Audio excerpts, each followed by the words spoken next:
conforto térmico do gado é essencial para a boa produtividade.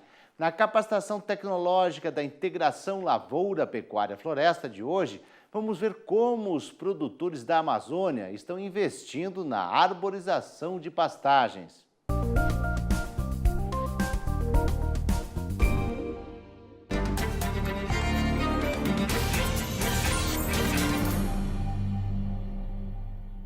Olá, eu sou Ana Karina Salman, pesquisadora da Embrapa Rondônia, e hoje nós vamos falar sobre a arborização de pastagem.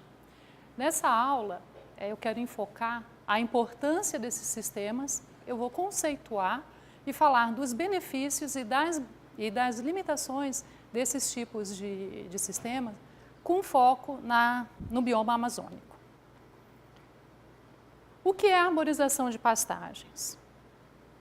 A arborização de pastagens é a integração de espécies arbóreas, sejam árvores, arbustos ou palmeiras, na atividade pecuária, seja pelo plantio ou pela seleção e manutenção de espécies que se regeneram naturalmente na pastagem.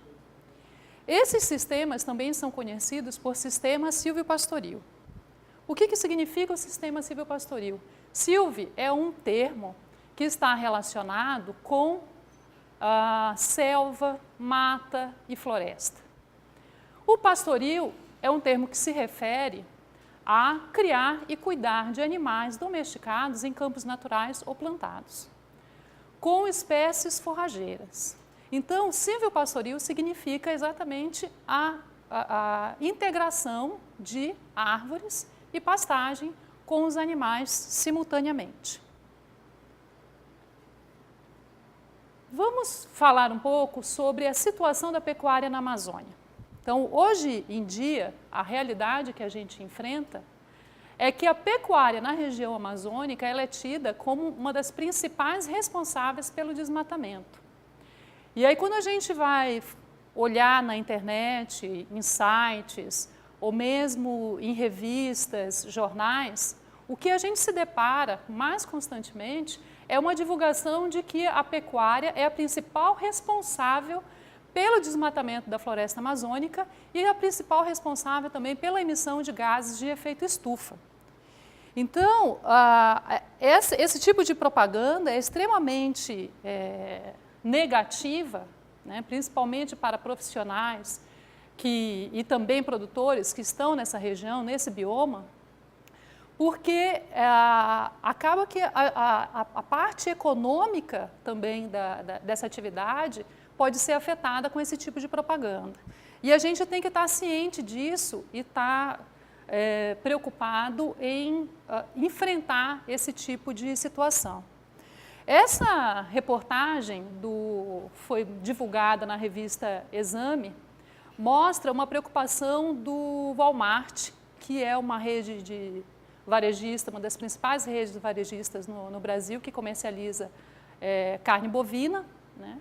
E esse frigorífico, né, esse grupo do Walmart, ele está com uma grande preocupação em mostrar para os seus clientes que ele não está comprando carne de produtores que não estejam em consonância com o meio ambiente.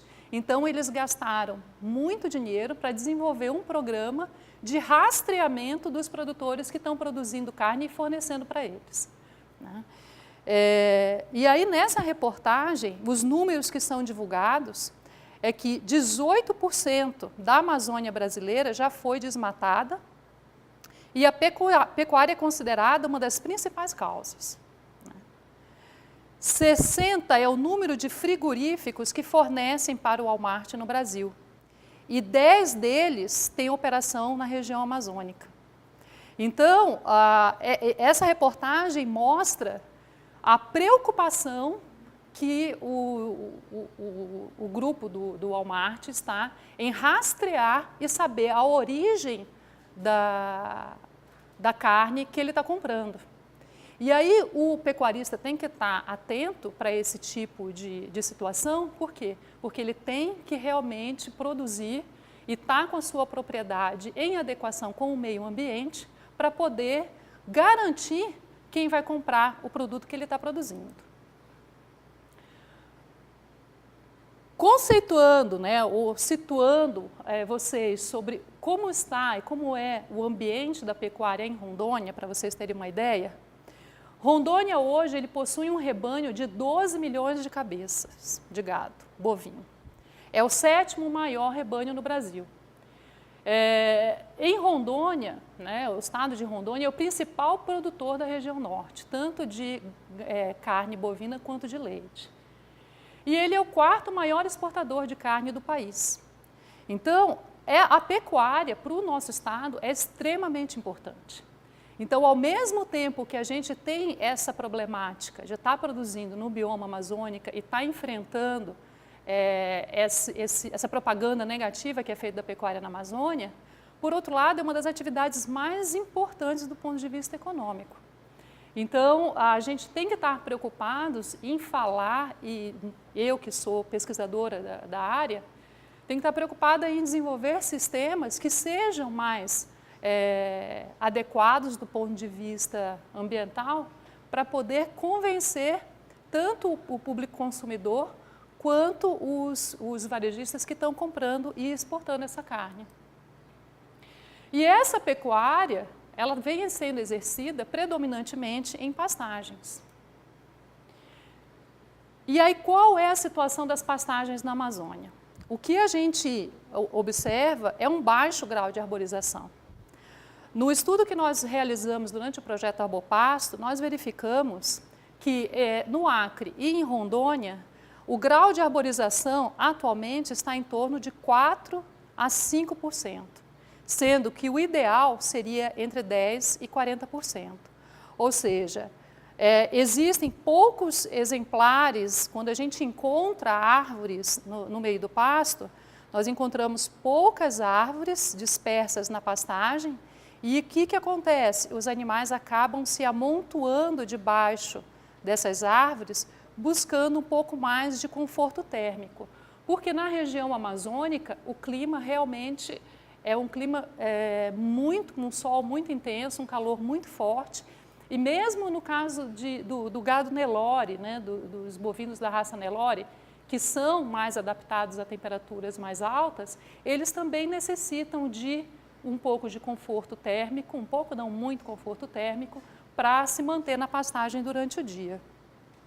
E a nossa ideia, enquanto técnicos e produtores, é exatamente buscar alternativas que aumentem, né, esse grau de arborização. Além desse baixo grau de arborização de pastagens, um outro problema bem sério que a gente enfrenta é o problema da degradação das pastagens.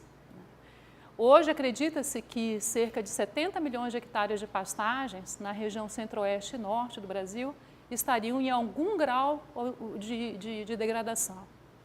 E isto é muito sério, né, já que só no estado de Rondônia, praticamente quase 100% da pecuária é uma atividade mantida em pastagens. Quando a gente pensa que grande parte dessas pastagens estão em algum grau de degradação, e isso reflete diretamente na produtividade animal, isso é algo que nos preocupa bastante.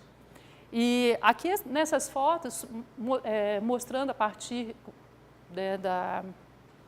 do grau de ocorrência de plantas invasoras, que é um critério que pode ser utilizado para estimar o processo de degradação de pastagens, eu aproveitei essas fotos de um colega lá da Embrapa Acre, né, e em que ele mostra uma pastagem produtiva, que apresenta menos de 10% de plantas invasoras, um grau leve de degradação, né, com 11% a 35% de plantas invasoras, moderado, né, quando apresenta de 36% a 60% de plantas invasoras, e quando na área da pastagem apresenta mais de 60% de invasoras, a gente já considera que essa pastagem está num grau avançado de degradação.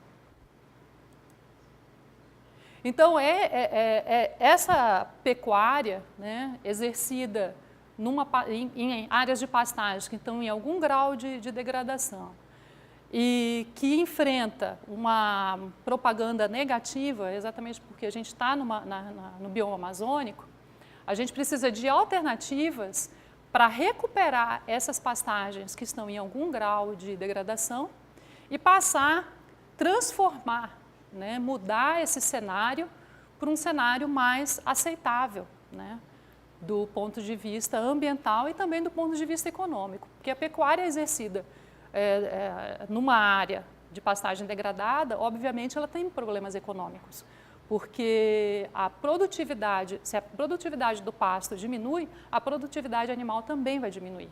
E isso reflete diretamente no bolso do produtor. E quanto maior o grau de degradação, maior vai ser o gasto que o produtor vai ter para recuperar essa pastagem. Então, uma alternativa, né, que Dias Filho, que é um pesquisador, né, da Embrapa Amazônia Oriental, aborda no seu livro, né, que fala exclusivamente sobre degradação de pastagens, uma alternativa que ele dá é a utilização dos sistemas de integração lavoura-pecuária, né, integração lavoura-pecuária e floresta, né, visando a implantação de sistemas silvopastoril.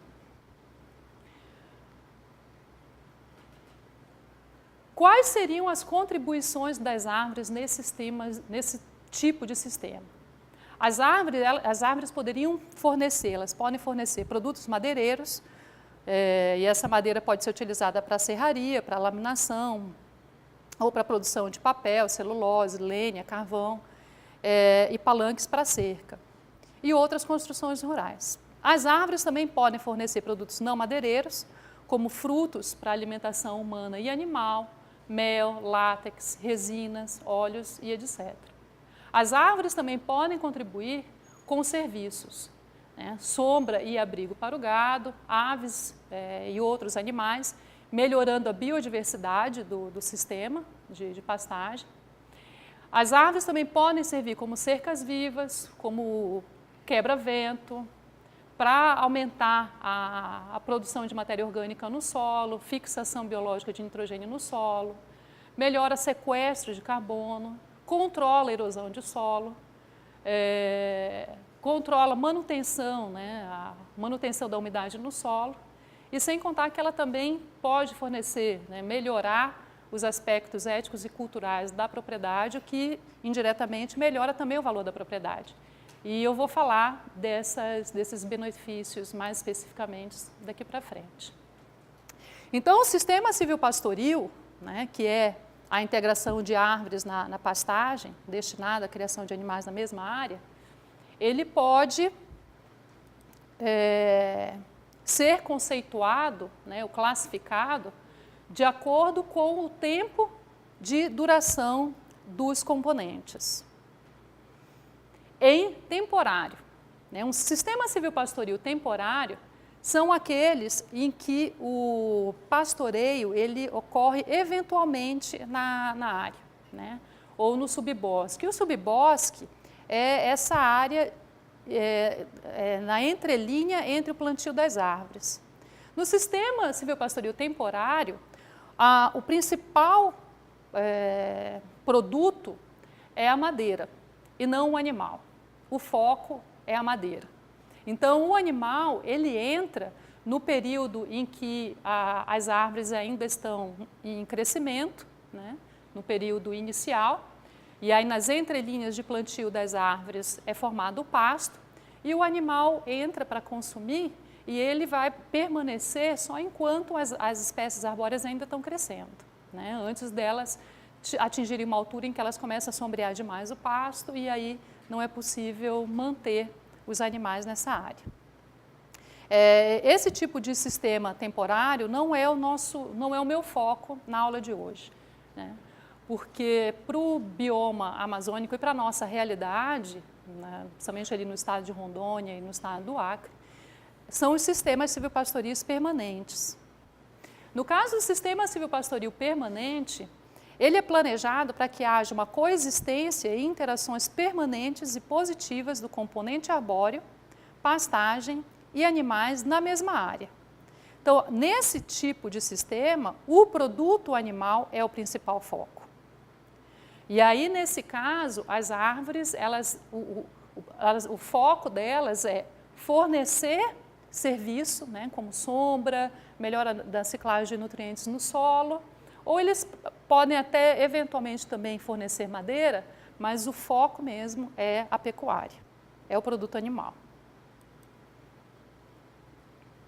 Quanto à natureza do componente arbóreo, nós podemos classificar os sistemas silvopastoris como não plantado. Quando o componente arbóreo ele é remanescente da vegetação original ou é resultante de regeneração natural na pastagem, nós consideramos então o sistema silvopastoril com árvores não plantadas. Nesse caso, a distribuição das árvores é uma distribuição irregular. Essa área que eu estou mostrando aqui é uma área localizada, uma área de pastagem, numa propriedade localizada no município de Ouro Preto do Oeste, em Rondônia, em que existe um banco de babaçu. E aí essas árvores ficam dispersas, existem algumas outras espécies intercaladas com ela, mas como não é um sistema plantado, as árvores ficam dispostas aleatoriamente na área da pastagem. Entre os sistemas silvopastoris não plantados, nós podemos considerar os sistemas silvopastoris não plantados com uma única espécie arbórea. Essa é uma outra área também lá em Ouro Preto do Oeste, formada com uma espécie arbórea que nós conhecemos no Acre pelo nome bordão de velho, mas em Rondônia ela é muito conhecida como baginha, né? Os produtores normalmente chamam ela de baginha, e ela é uma samanha tubulosa, é uma espécie arbórea nativa, e aí existe uma propriedade em que o produtor ele faz o manejo da regeneração natural na área de pastagem, e aí ele consegue manter um sistema silvopastoril formado unicamente com essa espécie de regeneração natural na área dele. Ou o sistema silvopastoril com espécies não plantadas também podem ser formados de várias espécies arbóreas. E aí elas ficam dispersas na área de pastagem, diferentes espécies.